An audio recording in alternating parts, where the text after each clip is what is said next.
সীমানা বেগম, এইটা হইলো আমার প্রথম স্ত্রী, 2 কন্যা সন্তানের মহান জননী। তিনি এখন ওই যে বড় কন্যার স্বামীরে প্রাণের থেকে বেশি ভালোবাসে, বুঝতে পারছো? জি, বুঝতে পেরেছি। আপা আসসালামু আলাইকুম। আপনি দাঁড়ায় আছেন কে? আপনার ঘরে তো সতীন চলে আসছে, আপনার হাজবেন্ড সতীন নিয়ে আসছে, তাকে বরণ করেন, ঘরে নিয়ে যান।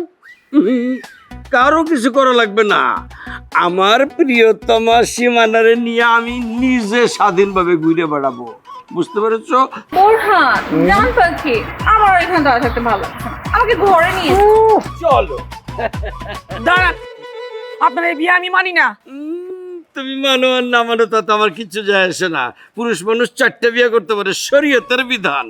আর তুমি যদি বেশি বাড়াবাড়ি করো তাহলে কিন্তু ঢিচ্চা করে দেব, মানে একটা ডিভোর্স লেটার দিয়ে দেবো।